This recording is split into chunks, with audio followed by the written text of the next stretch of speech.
Hi friends, എല്ലാവർക്കും പുതിയൊരു വീഡിയോയിലേക്ക് സ്വാഗതം. അപ്പോൾ ഇന്നത്തെ വീഡിയോയിൽ നമ്മൾ KGF ഡ്രോയിങ് ആണ് ചെയ്യുന്നത്. ഇപ്പോൾ നിങ്ങൾക്കറിയാം, ഞാൻ എല്ലാ ഡ്രോയിങ്ങും ഗ്രിഡ് മെത്തേഡ് ഉപയോഗിച്ചാണ് ചെയ്യുന്നത്. അപ്പോൾ നമ്മൾ ഓരോ ബോക്സ് നോക്കുക, ഓരോ ബോക്സിൽ എന്തൊക്കെയാണ് കാര്യങ്ങളെന്ന് വെച്ചാൽ അത് ഇങ്ങോട്ട് നോക്കി അതുപോലെ തന്നെ കോപ്പി ചെയ്ത് എടുത്താൽ മതി. നമുക്ക് ഔട്ട്ലൈൻ ചെയ്യാൻ എളുപ്പ മെത്തേഡ് എന്ന് പറയുന്നത് ഗ്രിഡ് മെത്തേഡ് തന്നെയാണ്. എല്ലാവരും കൂടുതലും യൂസ് ചെയ്യുന്ന ഗ്രിഡ് മെത്തേഡ് തന്നെയാണ്. നമുക്ക് ഔട്ട്ലൈൻ കറക്റ്റായിട്ട് പെർഫെക്ഷനായിട്ട് കിട്ടുകയും ചെയ്യും. നമുക്ക് ഡ്രോയിങ് നല്ല ബെറ്ററായിട്ട് ചെയ്യാനും സാധിക്കും.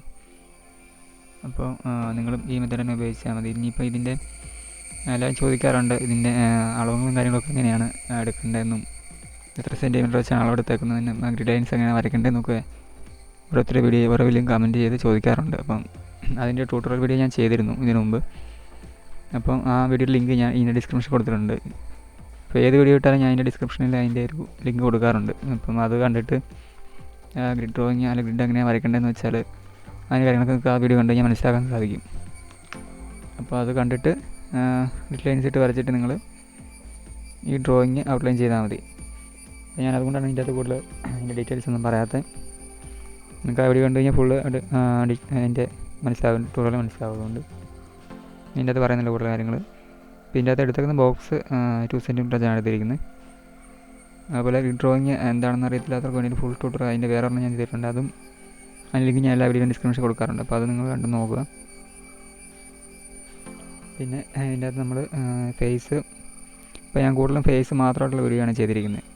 ഇതിൻ്റെ അകത്ത് ഞാൻ കുറച്ച് ഭാഗങ്ങൾ കൂടെ ഉൾപ്പെടുത്തിയിട്ടുണ്ട്. അതുകൊണ്ട് തന്നെ നമ്മളിൻ്റെ അകത്ത് ഫേസ് വരച്ച് കഴിയുമ്പോഴത്തേക്കും ഫേസിൻ്റെ കുറച്ച് ഭാഗങ്ങൾ ഫേസ് ഒരുപാട് ചെറുതായിട്ട് വരുന്നുണ്ട്. അതായത് നമ്മൾ ഫുള്ളായിട്ട് വരയ്ക്കുന്നതുകൊണ്ട് തന്നെ ഫേസ് നമ്മൾ വരച്ച് കഴിയുമ്പോഴത്തേക്കും ചെറുതായിട്ട് പോകും. അപ്പോൾ അതുകൊണ്ട് നമുക്ക് ഡീറ്റെയിലും കാര്യങ്ങളൊക്കെ ചെയ്യാൻ ഇച്ചിരി ബുദ്ധിമുട്ടാണ്. അപ്പോൾ അതേ സമയത്ത് നമ്മൾ ഇച്ചിരി ഒരു മുഴുത്ത പേപ്പറിലൊക്കെ ആണെങ്കിൽ നമുക്ക് ഫേസ് കുറച്ചുകൂടെ മുഴുത്തായിട്ട് വരയ്ക്കുമ്പോൾ അതിൻ്റെ അകത്ത് കൂടുതൽ ഷെയ്ഡിങ് ചെയ്യാനും കണ്ണിൻ്റെയൊക്കെ കുറച്ച് നല്ല റിയലിസ്റ്റിക് ആയി നമുക്ക് ചെയ്യാനൊക്കെ സാധിക്കും. അപ്പം നിങ്ങൾ വരയ്ക്കുമ്പം മാക്സിമം ഇച്ചിരി മുഴുത്ത പേപ്പർ തന്നെ വരയ്ക്കാൻ ശ്രമിക്കുക. പിന്നെ ഫുൾ സൈസ് വരയ്ക്കുകയാണെങ്കിൽ, ഇപ്പോൾ ഞാനിത് A4 പേപ്പർ ആയതുകൊണ്ട് ഫുള്ളായിട്ട് തന്നെ വരയ്ക്കുന്നില്ല, അതിൻ്റെ സെൻറ്റർ ഭാഗത്താണ് ഞാൻ വരയ്ക്കുന്നത്. അതുകൊണ്ട് തന്നെ എനിക്ക് ഒത്തിരി ബുദ്ധിമുട്ടുണ്ട്. ഫുൾ സൈസ് ഫോട്ടോ വരയ്ക്കാൻ ഇച്ചിരി ബുദ്ധിമുട്ടുണ്ട്. എന്നാലും ഞാൻ മാക്സിമം ഇതിനകത്ത് നല്ല രീതിയിൽ വരയ്ക്കാൻ ശ്രമിക്കുന്നുണ്ട് ഔട്ട്ലൈന്. നമ്മൾ ഇതിൻ്റെ അകത്ത് താടിയുടെ മീശയൊക്കെ വരയ്ക്കുന്നത് നല്ല ഹൈലൈറ്റ് ചെയ്ത് നല്ല ഇതായിട്ട് വരയ്ക്കാൻ ശ്രമിക്കുക. അതിൻ്റെ അകത്തൊരു എടുത്ത് നിൽക്കുന്ന ഭാഗങ്ങളെന്നൊക്കെ പറഞ്ഞു കഴിഞ്ഞാൽ ആ ഒരു സ്റ്റൈലും കാര്യങ്ങളൊക്കെയാണ്. ഇപ്പോൾ KGF നമ്മൾ ഡ്രോയിങ് ചെയ്യുമ്പം ഇപ്പോൾ ഫുൾ സൈസ് ഫോട്ടോ എടുത്ത് ചെയ്താലേ അതിൻ്റെ ഒരു ഗെറ്റപ്പ് കിട്ടത്തുള്ളൂ. അപ്പോൾ അതേസമയം നമ്മൾ ഫേസ് മാത്രമായി ചെയ്ത് കഴിയുമ്പോൾ അതിൻ്റെ ഒരു ഇത് കിട്ടത്തില്ല, സ്റ്റൈൽ കിട്ടത്തില്ല. അതുകൊണ്ട് തന്നെയാണ് ഞാൻ ഈ ഫുൾ സൈസ് പാടായിട്ട് പോലും ഒന്ന് വരയ്ക്കാമെന്ന് നോക്കുന്നത്. അപ്പോൾ KGFൻ്റെ ഡ്രോയിങ് ഇതിനു മുമ്പ് ഞാൻ ചെയ്തിട്ടുണ്ട്. അപ്പോൾ ആ വീഡിയോയുടെ ലിങ്ക് ഞാൻ അതിൻ്റെ ഡിസ്ക്രിപ്ഷൻ കൊടുത്തു. പ്ലേലിസ്റ്റായിട്ട് കിടപ്പുണ്ട്. അപ്പോൾ അതിൻ്റെ ലിങ്ക് ഞാൻ ഡിസ്ക്രിപ്ഷനിൽ കൊടുത്തിട്ടുണ്ട്. അപ്പോൾ അത് നിങ്ങളൊന്ന് കണ്ടു നോക്കുക. അതിൻ്റെ രണ്ട് ഡ്രോയിങ് ചെയ്തിരുന്നു KGFൻ്റെ. അപ്പോൾ അത് രണ്ടും കിടപ്പുണ്ട്. അത് നിങ്ങൾ കണ്ടു നോക്കുക. കുറച്ച് പഴയതാണ്. പിന്നെ ഇതിൻ്റെ അകത്ത് ഓരോ ബോക്സും നോക്കിയിട്ട് നിങ്ങൾ കോപ്പി ചെയ്യുക, ഞാൻ പറഞ്ഞ പോലെ തന്നെ. പിന്നെ എല്ലാ വീഡിയോക്കും പറയുന്നത് ഔട്ട്ലൈൻ ചെയ്യുമ്പം മാക്സിമം സമയം എടുത്ത് തന്നെ ചെയ്യാൻ ശ്രമിക്കുക. ധൃതിയിട്ട് പെട്ടെന്ന് തീർക്കാവുന്ന രീതിയിൽ വരയ്ക്കാനിരിക്കില്ലേ നിങ്ങൾ. ഓരോ ഭാഗങ്ങളും ഓരോ ബോക്സും നോക്കിയിട്ട് കറക്റ്റായിട്ട് എവിടെയാണോ എന്തൊക്കെയാണോ വരുന്നത്. ഇപ്പോൾ മൂക്കിൻ്റെയൊക്കെ ഇപ്പോൾ ഞാൻ വരയ്ക്കുമ്പം നല്ല ഓരോ വരയും അതിനകത്ത് ഓരോ ഭാഗങ്ങളും വരുന്നത് കറക്റ്റായിട്ട് മനസ്സിലാക്കിയിട്ട് ചെയ്യുക. പിന്നെ നമുക്ക് ഡ്രസ്സിൻ്റെ കാര്യം വരുന്നു. അത് നല്ല സമയത്ത് തന്നെ ഓരോ ഭാഗങ്ങളായിട്ട് ചെയ്യുക. ഓരോ ബോക്സും നോക്കിയിട്ട് എവിടെയൊക്കെയാണ് എന്തൊക്കെയാണ് വരുന്നത് വെച്ചാൽ അത് നോക്കിയിട്ട് കറക്റ്റായിട്ട് ചെയ്യുക. ഇപ്പോൾ ഞാൻ പറഞ്ഞില്ല, നിങ്ങൾ ഫോട്ടോ സൂം ചെയ്തിട്ട് ക്ലിയറുള്ള നിങ്ങൾ വരയ്ക്കാൻ എടുക്കുമ്പോൾ മാക്സിമം ക്ലിയറുള്ള ഫോട്ടോസ് സെലക്ട് ചെയ്യുക. എന്ന് വെച്ചാൽ നമുക്ക് സൂം ചെയ്ത് കഴിഞ്ഞാൽ അതിൻ്റെ ക്ലാരിറ്റി നഷ്ടപ്പെടാതെ നമുക്ക് എന്തൊക്കെ കാര്യങ്ങളാണ് കറക്റ്റായിട്ട് നമുക്ക് വേണ്ടത് അല്ലെങ്കിൽ കിട്ടേണ്ടതെന്ന് വെച്ചാൽ നമുക്കത് കറക്റ്റായിട്ട് കിട്ടും. അതേസമയം ക്ലാരിറ്റി കുറഞ്ഞ ഫോട്ടോ ആണെങ്കിൽ നമുക്ക് അതിൻ്റെ ഡീറ്റെയിലും കാര്യങ്ങളൊന്നും കറക്റ്റ് ചെയ്തില്ല. അത് മെയിനായിട്ട് നമ്മൾ ഫേസിൻ്റെ കാര്യം പറയുകയാണെങ്കിൽ തന്നെ അതിൻ്റെ കണ്ണൊക്കെ സൂം ചെയ്തിട്ട് നമുക്ക് ക്ലാരിറ്റി ഇല്ലാത്ത ഫോട്ടോ ആണെങ്കിൽ കണ്ണിൻ്റെ ഒരു ജീവൻ നമുക്ക് തുടിക്കുന്ന പോലെയുള്ള കാര്യങ്ങളൊന്നും വരയ്ക്കാൻ പറ്റത്തില്ല.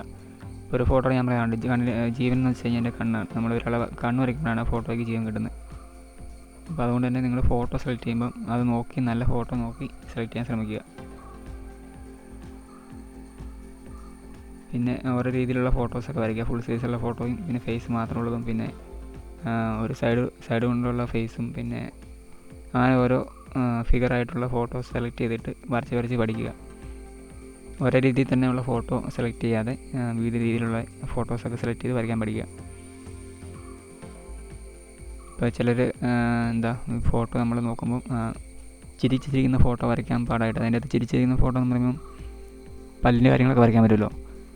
അപ്പോൾ പല്ലിൻ്റെ കാര്യങ്ങളൊക്കെ വരയ്ക്കുമ്പോൾ ചിലർക്കും തെറ്റിപ്പോകാറുണ്ട്. അപ്പോൾ അങ്ങനെയുള്ള ഫോട്ടോസ് ഒഴിവാക്കിയിട്ട് സാധാ ഫോട്ടോ സെലക്ട് ചെയ്ത് ചിലർ വരയ്ക്കാറുണ്ട്. പക്ഷേ നിങ്ങൾ അങ്ങനെ ഫോട്ടോസൊന്നും ഒഴിവാക്കാതെ അങ്ങനെയുള്ള ഫോട്ടോസ് ആണെങ്കിലും വരച്ച് പഠിക്കുക. ഈ മാത്രം നമുക്ക് ഡ്രോയിങ്ങിൻ്റെ കൂടുതൽ തലങ്ങളിലേക്ക് നമുക്ക് പഠിച്ച് പോകാൻ പറ്റുന്നുള്ളൂ.